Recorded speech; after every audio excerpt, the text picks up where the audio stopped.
Economists come to the rescue of the beef industry monopolists. Today on Macropiece Theater.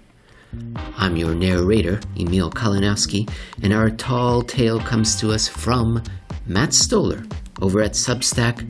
His Substack is called Big, and the piece we'll be reading is from the 15th of October 2021. It is called Economists to Cattle Ranchers. Stop being so emotional about the monopolies devouring your family business. Ladies and gentlemen, Matt is the leading voice on monopolies in the United States, and here is another one that he's discovered, and he's going to tell us an unbelievable story. He's going to introduce the beef industry to us. He's going to talk about consolidation, and then he's going to talk about how economists came to a meeting in front of Congress, a hearing, and said, "Nah, don't worry about it." Last week, there was what should have been a historic hearing in the House Agriculture Committee, with the goal of reforming America's cattle ranching system. The first witness was a Republican senator trying to persuade the House members to adopt his legislative initiative. "My name is Chuck Grassley," he said, "and I'm a farmer from Butler County, Iowa." Grassley's homespun rhetoric disguised a sophisticated and long-standing campaign to address a crisis in the beef industry and, more broadly, our food system at large. To consumers, this crisis appears as high meat prices, with costs for beef up 12% this year alone.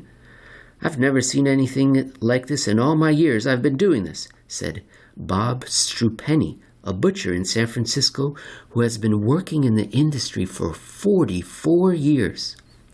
Higher meat prices are responsible for roughly half the annual increase in food prices, and food inflation is not only stretching household budgets, but has created a serious political problem in the White House. In September, the Biden administration attacked the industry over high prices, calling for an end to pandemic profiteering. To cattle ranchers who actually sell the cows to packers that are turned into beef, the crisis is not high prices, but low prices. They aren't getting very much for their cattle. This is weird, because normally beef and cattle prices move in tandem. The current high beef prices should result in high cattle prices. But since 2015, the meat margin, or the spread between the prices ranchers get for their cows and the prices consumers pay at the supermarket, has widened dramatically. Despite high consumer prices, independent ranchers are losing money and going out of business. "If we don't get some of these problems fixed quickly, we won't have any independent ranchers in this country," explained Oklahoma Farmers Union President Scott Blubaugh.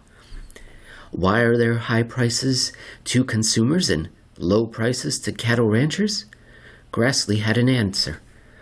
"The four major beef packing companies control 80% of the cattle industry," he told the House members, "and they are what he called a choke point for the entire sector.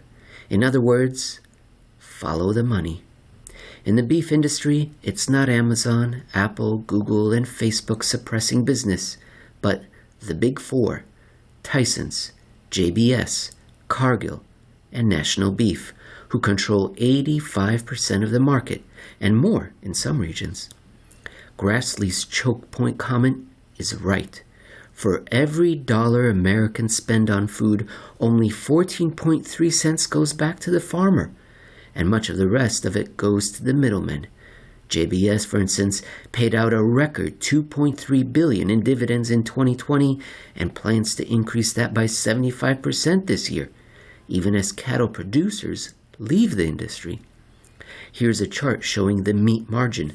The split between beef and cattle prices starting in 2015 is very clear. With such stark disparities, the politics of beef are lined up for major change. Consumers are upset.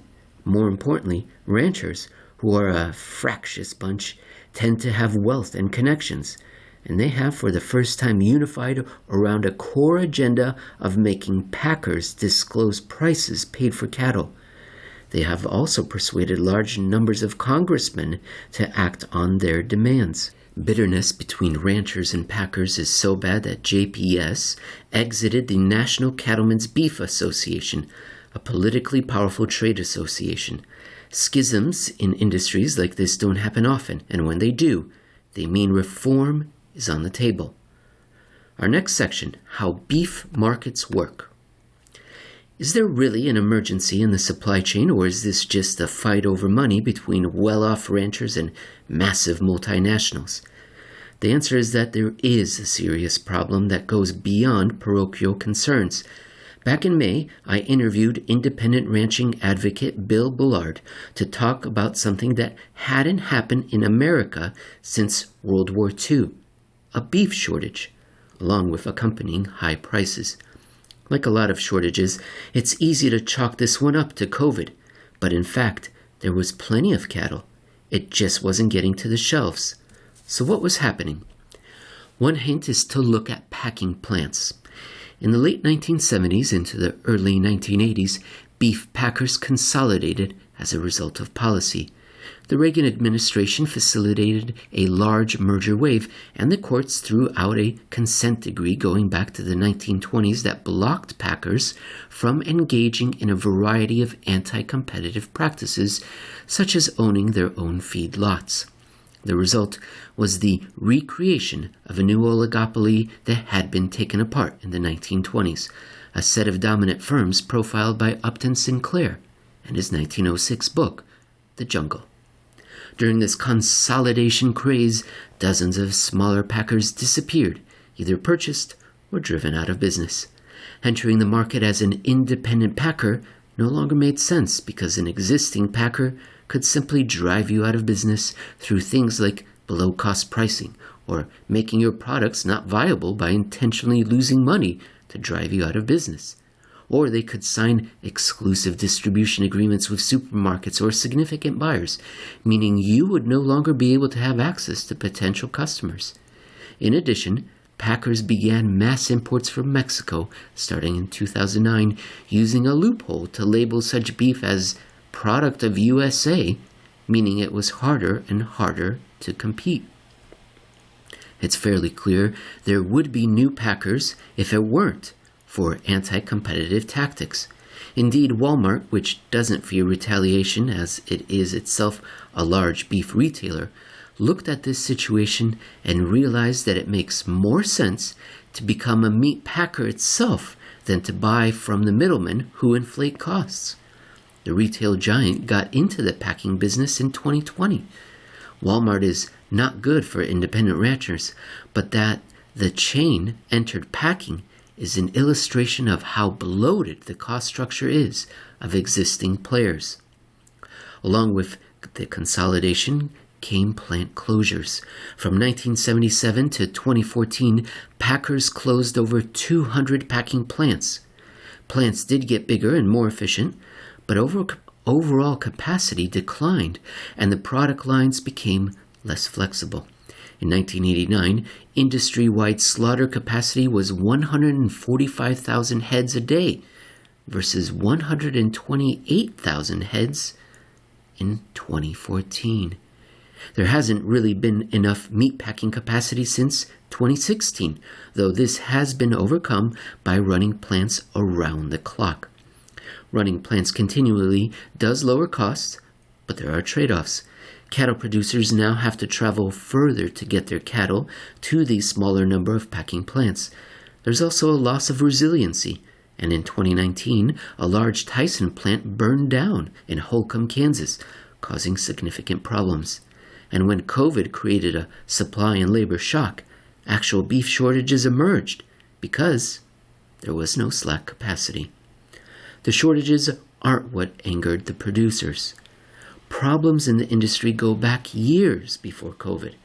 Ranchers suspect that the Big Four have been fixing prices to lower what they get paid. This market rigging took place over time as the packers gradually forced changes in how cattle markets work. Traditionally, cattle ranchers had sold their cattle at open cash markets, where they would display their cows and packers would bid for them.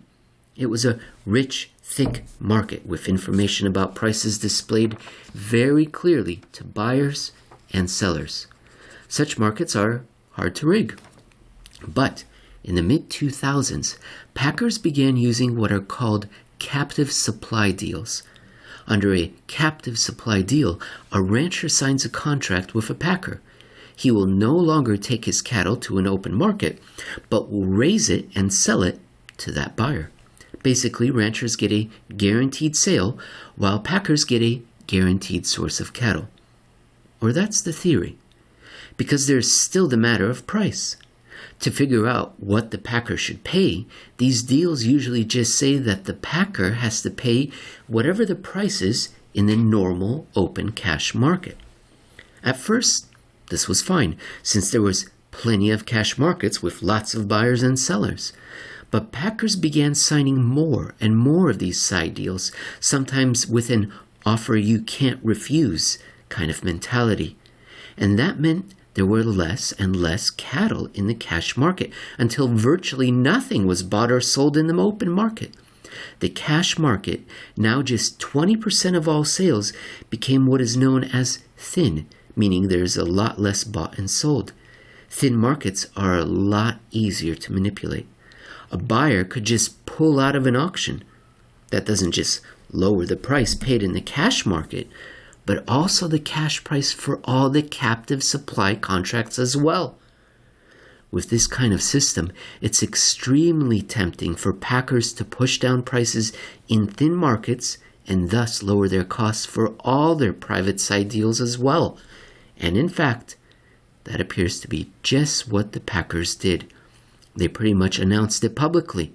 In 2015, for instance, a Tyson executive said on an investor call that because we run for margin and not market share, we're not willing to overpay for cattle. At around that time, a JBS executive praised industry-wide plant closures, saying it left them in a very good position to achieve balance. These kind of comments from insiders at the Big Four became somewhat routine around 2015. More importantly, in a recent antitrust suit, class action lawyers found multiple insider witnesses who explained that the Big Four colluded to keep prices paid to cattle down. One witness described a conversation with the head of fabrication of a JBS plant in Texas in which he was told that each defendant expressly agreed to periodically reduce its purchase and slaughter volumes to reduce the prices they would pay for the fed cattle. Another noted that the packers would work together to reduce their purchases of cash cattle because they realized that taking cattle out of the cash market would lower prices. This reduced cash price, the witness noted, together with an interlinked depression of the live cattle futures prices, lower the price for defendants paid for all the cattle they purchased, with cash or otherwise. These witnesses were sufficiently credible that the judge accepted the complaint and sought a quick move to trial, which is very difficult under today's elevated antitrust legal standards. Still, it shouldn't be a surprise that there's price fixing in beef, as such conspiracies are common in other agricultural areas. In the tuna market, the CEO of Bumblebee went to jail for doing just that. In many ways, that's the point of consolidation and getting rid of cash markets in the first place. To remedy the crisis, Grassley, as well as a bipartisan group of senators, introduced a bill that would require packers to buy at least 50% of their cattle in the open cash market, essentially returning the industry to the healthier state prior to the mid-2000s. That bill is what Grassley sought to push in front of the House Agriculture Committee last week. Our next section, enter the Economists. The hearing should have driven a consensus toward action, but 2 days before the hearing, a small group of economists centered around the Agricultural and Food Policy Center at Texas A&M University, with support from the Department of Agriculture, released a report on the beef supply chain with the anodyne name, The Beef, The U.S. Beef Supply Chain, Issues and Challenges. And this book stopped the movement for reform dead in its tracks. So, what did this book say, and why was it so effective? These economists argued that the cattle ranchers had it all wrong. The Big Four were large, but that size was merely a result of superior productive efficiency. And while cash markets were much more limited than they had been, prices were still determined solely by the impersonal forces of supply and demand, not market rigging. Moreover, these economists issued a serious warning to members of Congress considering reform. Any policy action would cut into this efficient system and produce numerous and detrimental unintended consequences, especially to the naive cattle ranchers asking for the government to step in. One particular economist, Stephen R. Kuntz, wrote the most important chapter. Kuntz gave a specific number to the warning. Grassley's preferred policy intervention, Kuntz argued, would cost cattle producers $16 billion over 10 years. The Meat Institute, the lobby association that represents the packers, had until that point been outgunned by the angry ranchers. But, blessed with the scientific authority of economists, the packers immediately centered their objections to reform around this report. And it worked. Instead of a hearing moving towards action after years of advocacy by ranchers, the chair of the Agriculture Committee, an Atlanta Democratic congressman named David Scott, opened the hearing by praising what the economists had found and warning of the possible $16 billion loss. The headlines coming out of the hearing show what happened: a lack of consensus leading to inaction. Our next section, ladies and gentlemen, is called How Economists Manipulated the Data to Aid Monopolists. What a remarkable moment. Clear evidence of market rigging presented to a court, a significantly expanded meat margin, and angry ranchers explaining what was happening were somehow no match for the economic scientists? How did Kuntz make the case that bringing back cash markets would be so immensely costly? It's simple. He manipulated the data. Kuntz looked at a study of what happened in cattle markets to see if prices were done fairly under captive supply agreements, and he found that everything was fair. Consolidation and secret agreements, he concluded, didn't affect prices. The problem is, he looked at data from 2003 to 2005. In those years, most buying and selling happened in open cash markets, and there was plenty of packer capacity, so it was much more difficult to manipulate prices. Using those years as a comparison for what's happening now simply doesn't make sense. I'm not just asserting this. Kuntz himself put a caveat in at the end of his essay saying that his results aren't particularly credible. Quote, "However, extending these results to the current time period is the most questionable part of this process. Taking results from the early 2000s and interpreting in light of market conditions in 2020. There are a lot of other weird nuggets in the economic book, caveats undercutting their main arguments. The authors note, for instance, that the supply chain is inflexible and dangerous, but dismiss that point. They admit they lack important data to understand what is happening with prices, and they use now discredited models. But in one area, they didn't lack confidence, and that area was recommending to policymakers to let the monopolists alone." Our next section, ladies and gentlemen, ending the tyranny of economists. Typically, we imagine Washington, D.C. as a corrupt cesspool with campaign contributions dominating the landscape, and to some extent that is true. But politicians aren't the villains. They do respond to voters and are often able to ignore multinational firms like JBS, as powerful as such corporations seem, when their own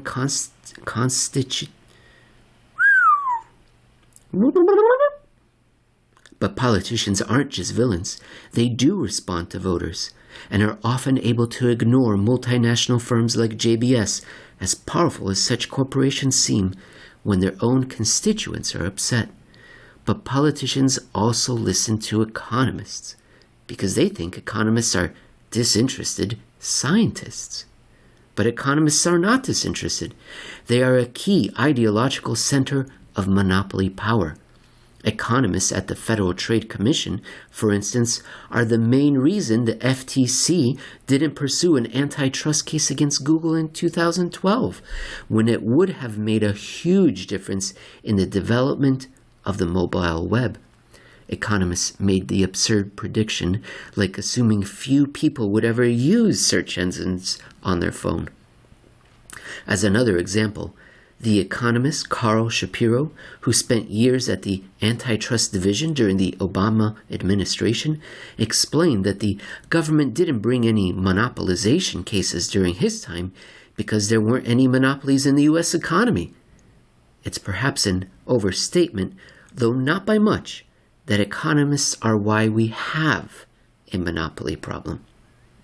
In fact, agricultural economists, as it turns out, seem little different than the economists who enable big tech. Both use models showing that market power isn't a problem, both ignore fraud and/or market rigging, and both have a basic view that they are scientists, and the rest of us, well, aren't. Indeed, the economists at Texas A&M started off Chapter 1 of the book by telling cattle ranchers lack credibility because they are driven by rash sentiment. As economic pressures intensify, it said, reactions tend to move away from the objective and toward the emotional. It's simply astonishing that clear evidence of price fixing never entered into their minds because it doesn't have a place in their models. And this isn't even the first time that agricultural economists have ruined an industry. In 2008, Obama went around Iowa promising to look into consolidation in the chicken industry. When he took office, the Agriculture Department held some hearings, and the Department of Justice, all the way up to Eric Holder, promised action. Kuntz, along with the Packers, lobbied heavily against it, and Scott led the campaign to roll the Obama administration. Their campaign worked. Chicken farming is now entirely done by contract farmers who essentially just work for one of the poultry processing giants, and it is beset by price fixing. Tyson itself recently settled claims on chicken price fixing and has faced charges of wage fixing in poultry plants. The cattle market is going the way of poultry towards entirely corporate cattle ranching. And the same economists who ruined the chicken industry, Kuntz, and the same politician who listened to him in doing so, Scott, are now working to destroy independent cattle ranching and vertically integrate the industry.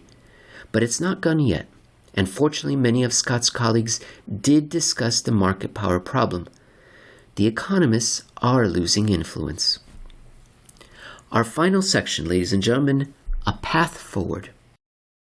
Economics and antitrust enforcement in general is in a crisis of legitimacy because it has been 40 years since there has been much meaningful enforcement.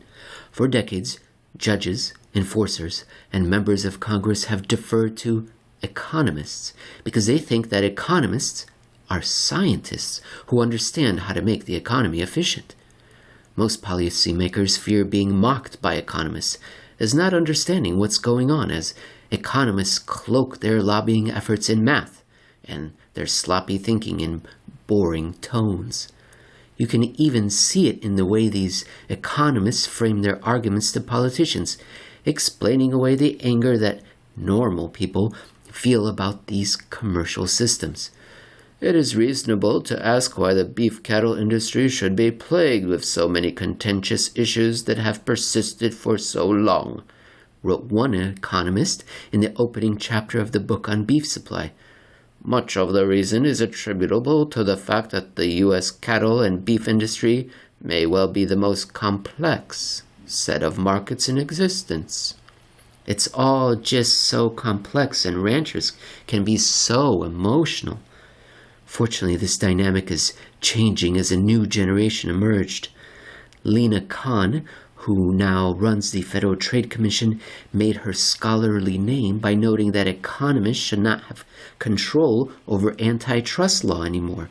And her very first action was to address cattle imports and fraudulent labeling by packers.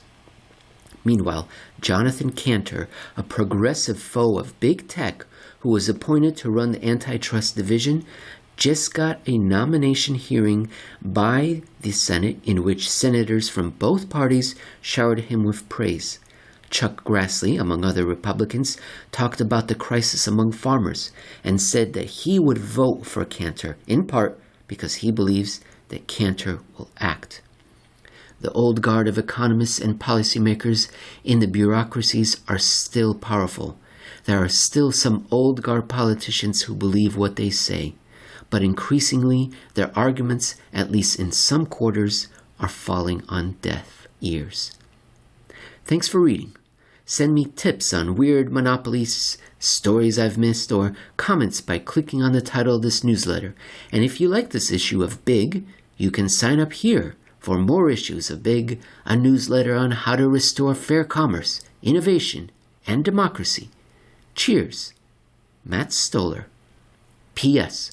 I found one additional observation about agricultural economists interesting, but it's pretty antitrust nerd specific, so I'm putting it here. Kuntz's work connects with big tech on a theoretical level. Prior to the 1980s, antitrust economists used what was known as the structure conduct performance paradigm to analyze markets. Basically, they'd ask if markets were concentrated and assume that if the answer is yes, then there was probably bad stuff happening. Starting from the Reagan era onward, economists stopped caring about industry concentration and only focused on efficiency. Structure, conduct, performance became an object of ridicule, and firms like Amazon, Google, and Facebook, because their products were free or low cost, were idealized by economists instead of recognized as monopolistic. In his chapter, Kuntz dismisses the structure, conduct, performance paradigm, which underpinned earlier forms of action against dominant packers, and he comfortably turns to models from the 1980s, which largely dismiss market power concerns.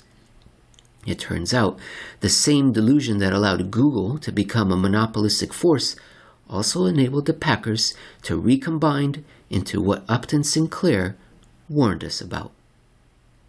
Well, Matt Stoller is quickly becoming one of my favorite writers and thinkers.